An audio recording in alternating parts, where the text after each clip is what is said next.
Actually यहाँ मैंने नाम टैटू खिंचवाया हुआ है हाथ पे। आपने हाथ पे टैटू बनवाया हुआ है, उस पे क्या लिखा हुआ है? मेरे हस्बैंड का नाम है।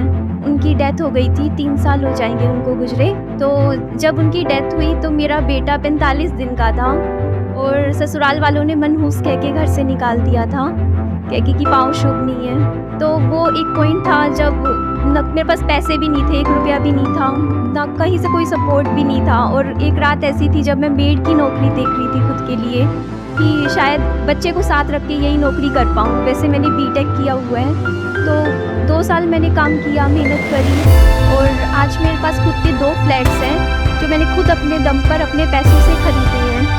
लेकिन वो जो डर है वो अभी भी नहीं निकलता दिमाग से। वो जो एक डर है कि जब वो जो रात थी जो मैंने वो निकाली थी, जब मेरे पास रहने का ठिकाना नहीं था, पैसे नहीं थे, एक छोटा सा बच्चा था, जब सबने हाथ खड़े कर दिए थे कि जाओ, तो वो जो डर है ना मुझे रात को सोने नहीं देता। मतलब मेरा बेटा है, कल को अभी वो बीमार चल रहा है थोड़ा, तो अगर मैं ना कर पाई तो, क्योंकि अगर कभी फाइनेंशियल बैक पे थोड़ा सा डर लगता है कि क्योंकि कहीं सपोर्ट नहीं है, कहीं कल को कोई एकदम से बीमारी आ गई, मुझे अकेले सब कुछ हैंडल करना है। उस डर की वजह से मैंने 2 घर खरीद लिए 2 साल में। सिर्फ ये डर था मेरे मन में कि मुझे घर से बोल दिया था कि जाओ, यहाँ नहीं रहना। तो वो जो डर अंदर से है ना वो अभी भी नहीं जाता। मन में दिमाग में बार बार ना ऐसा होता है कि नहीं इस साल एक और घर खरीदना है, इस साल एक और प्लॉट लेना है, नहीं कुछ करना है। तो वो चीज़ मुझे शांत बैठने नहीं देती है और मन में ही रहता है कि 24 घंटे को ना 48 घंटे बनाना है, मतलब कुछ करना है। आपका ये जो डर है ना, इसको ब्रेक डाउन करते हैं। Yes sir. क्या ये डर आपका इमेजिनरी है या रियलिटी पे बेस्ड है? रियलिटी पर बेस है। रियलिटी क्या है? जो मेरी करंट सिचुएशन रही है, जो मैंने चीजें पास्ट एक्सपीरियंस। नहीं, वो तो पास्ट में थी, बट आज तो आप कह रहे हैं कि आपकी सिचुएशन अच्छी है, तभी आपने 2 घर खरीदे ना। Yes sir. आप अभी भी अकेले ही अपने बच्चे का टेक केयर कर रहे हैं? Yes sir. You are independently handling everything? Yes sir. तो देखो, डर 2 तरीके का होता है, एक होता है इमेजिनरी, एक होता है रियलिटी पे बेस्ड। तो आपका डर एक स्टैंड पॉइंट से इमेजिनरी है, यानी कि पास्ट में ऐसा हुआ, अब दोबारा से ऐसा हो गया तो क्या होगा। तो दोबारा से ऐसा नहीं हो सकता प्रैक्टिकली, क्योंकि ये जो आपके 2 घर हैं वो आपके अपने नाम पे हैं, तो आपके नाम पे जो घर है उससे आपको कोई बाहर नहीं निकाल सकता। That is one. अब आपके अंदर ये डर आ रहा है कि अगर कल को मेरे बेटे को कोई हेल्थ से रिलेटेड इश्यू हो गया, जो आप कह रहे हैं कि अभी थोड़ा बहुत हेल्थ में प्रॉब्लम चलती रही है, तो आपको क्या करना है कि अपने बेटे की और अपनी जितनी जल्दी हो सके उतनी जल्दी हेल्थ इंश्योरेंस कराना, क्योंकि अब आप वेल सेटल्ड हैं, तो तीसरे घर के बारे में मत सोचिए, क्योंकि इसका कोई एंड नहीं।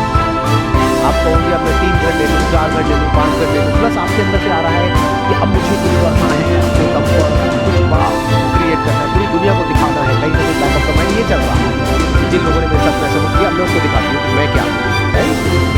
तो अगर मैं आपके लिए कहूँगा, मैं क्या करूँगा, सबसे पहले तो अपनी और अपने बेटे की हेल्थ इंश्योरेंस कराऊंगा, अच्छे अमाउंट की, छोटे मोटे अमाउंट की नहीं, ताकि ये डर जड़ से खत्म हो जाए। डर क्या है कि आज मान लो आपके 2 घर हैं, वो भी आई एम अज्यूमिंग कि हो सकता है आपने शायद लोन पे भी लिया हो। ये आपका जो फियर है ये कोई इमेजिनरी नहीं है, ये रियल है। ऐसा हो भी सकता है कि भगवान ना करे कोई ऐसी बीमारी हो जाए जिसकी वजह से वो घर सेल करने पड़ जाए।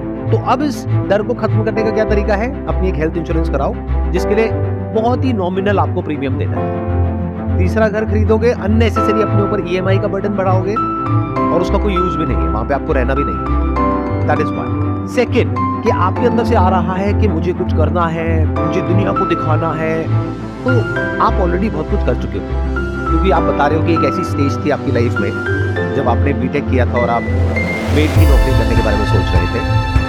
आज आपने अपने पैसों से अपने बेस पर 2 घर खरीद लिए, तो क्या ये छोटी चीज है? ये बहुत बड़ी बात है। तो ऑलरेडी आप बहुत कुछ अचीव कर चुके हो। अब आपको किसी को प्रूव करने के लिए या किसी को दिखाने के लिए नहीं जीना है, नहीं तो अपनी लाइफ को खो दोगे। अपनी लाइफ के जो अच्छे मोमेंट्स हैं या जो आप एक्चुअली में कर सकते हो, उस सबको खो दोगे, बस इसी रेस में भागते हो कि पूरी दुनिया को मैं प्रूव करूंगी, ये देखो मैं क्या हूँ। That is the problem with most people. किसी को प्रूव करने के लिए अपनी जिंदगी को बंचिए। ये ऐसा है कि अपनी जिंदगी जो कि बहुत बड़ी चीज मिली, उसको हमने बहुत छोटा कर दिया। ऐसे लोग जो हमारी केयर भी नहीं करते, उनको हम कुछ प्रूव करना चाहते हैं। अरे उनको छोड़ दो, वो पास छोड़ दो, उनको भूल दो, आगे बढ़ो। बहुत कुछ है जो आप कर सकते हो, उसको देखो कि आप क्या कर सकते हो। Not for money, not for third house, but for creating a better world for you and for your son. तो हो सकता है आपकी जो पूरी की पूरी अप्रोच है वो ही बदल जाएगी, तब आपके सोचने का तरीका बिल्कुल बदल जाएगा। I hope that answers your question. Yes sir. Sir एक मैं जो वीडो के लिए जो स्टिग्मा बनाया हुआ है उसके बारे में अगर आप थोड़ा बोलें तो अच्छा लगेगा। ऐसी सिर्फ एक मेंटालिटी नहीं है, कास्ट सिस्टम को लेकर के है, Yes. विडोज को लेकर के है, डिवोर्स को लेकर के है, सर ऐसे बहुत सारे इश्यूज हैं जिसको लेकर के अभी भी लोगों की जो सोच है वो बहुत ही कंजर्वेटिव है। कंजर्वेटिव है। तो मेरे कहने से या किसी के कहने से या किसी के करने से तो वो बदलने वाले हैं नहीं। ऐसे जो लोग होते हैं जिनकी इस तरह की सोच होती है, उनका जो माइंड होता है ना वो बंद होता है पूरी तरीके से। उनको ना तो किसी की बात समझ आती है, बस जो पुराना जो चला आ रहा है बस वही समझ आता है और वही घूमते रहते हैं। वो बिल्कुल ऐसा है कि एक पेड़ है जो बिल्कुल ही रिजिड हुआ पड़ा है, तो वक्त के साथ साथ ऐसे जो पेड़ होंगे वो सब कट जाएंगे। किसी को भी ऐसे माँ बाप नहीं चाहिए जिनकी सोच बहुत ही कंजर्वेटिव है, या ऐसे रिलेटिव्स नहीं चाहिए, ऐसे लोग नहीं चाहिए। तो जब यंग जनरेशन को ऐसे लोग चाहिए ही नहीं तो लोगों का होगा क्या? तो वो लोग इसलिए नहीं बदलेंगे क्योंकि उसमें आपका फायदा है, वो इसलिए बदलेंगे या उनको इसलिए बदलना पड़ेगा क्योंकि उसमें उनका फायदा है। आज की डेट में बड़े बड़े शहरों में बाबू की तो बात ही नहीं करता, जब पता लगता है वैसे तो इलीगल है कि आप पता नहीं कर सकते अल्ट्रासाउंड में क्या लड़का है लड़की है, लेकिन आज भी ये हो रहा है जहाँ पर पता किया जाता है कि पेट में लड़का है लड़की है तो खराब। इसमें हाथ किसका है? क्या सिर्फ उन लोगों का है, सिर्फ मेल्स का है या फीमेल्स का भी है? फीमेल्स का। कि जो लड़के की माँ है तो एक फीमेल आ गई, यस सर। वो लड़की खुद है तो एक फीमेल एक और आ गई, यस सर। तो इन दोनों फीमेल्स ने मिल करके उस बच्ची को मारा। Yes sir. स्टैंड लेना चाहिए था खुद के लिए। तो उनको स्टैंड लेना चाहिए ना, तो वो स्टैंड क्यों नहीं लेते? नहीं लेते। सोचो, लगाओ दिमाग।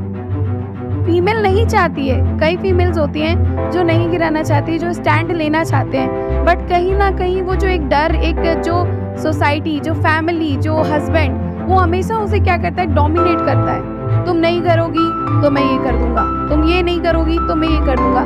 फीमेल्स को मुझे आज भी, मैं यही क्वेश्चन अभी पुट ऑन करने वाली थी कि फीमेल्स को आज भी कहीं ना कहीं इतना डोमिनेट कर दिया जाता है कि तुम कुछ नहीं हो। सर्कमस्टेंसेस ऐसी बना दी जाती है उसके सामने, तब अब उसे ये करना पड़ता है। This is not a valid point. ये बिल्कुल ऐसा है कि मैं अगर आपके लिए एक ऐसे सर्कमस्टेंसेस बना दूं कि आपको मर्डर करना पड़ेगा, अगर आप नहीं करोगे तो आपको इस घर से निकाल देंगे, कर दोगे मर्डर? आज की डेट में जो लॉज इंडिया में वो इतने स्ट्रांग हो गए हैं जिसकी कोई हद नहीं है विमेन के स्टैंड पॉइंट से। तो बहुत सारी विमेन इसका मिसयूज भी कर रही है कि अगर एक आदमी ने कुछ गलत नहीं भी किया है, लेकिन अगर विमेन चाहे तो उसकी और उसकी पूरी फैमिली की भूखियाँ उड़ा सकती है एक सेकंड में। लीगली इतना स्ट्रांग है ये लॉज। कितने मेरी इस बात से एग्री कर रहे हैं? सब एग्री कर। अब वो टाइम गया कि आप अपनी बीवी को मारते रहोगे, पीटते रहोगे, वो चुपचाप बैठी बैठी ये बोलती रहेगी कि नहीं ये तो मेरे पति है, परमेश्वर है, मैं इनमें चढ़ों की दासी हूँ। मेरे को नहीं लगता कि वो टाइम, बल्कि इसका उल्टा भी हो सकता है। अब जो पावर डायनामिक्स है जो पहले वन साइडेड थी, अब वो वन साइडेड नहीं है। विमेन के पास में पावर कम नहीं है, बहुत पावर है। बल्कि ये भी कहना गलत नहीं होगा, मेन से ज्यादा पावर है। अगर कोई आदमी चला जाए कि मेरे साथ में कुछ गलत हो रहा है घर में, मेरी बीवी मुझे मार रही है, तो जैसे आप अभी हंस रहे हो ऐसे पुलिस वाले हंसेंगे, चल भाग यहाँ से। और अगर एक विमेन चली जाए वहां पर तो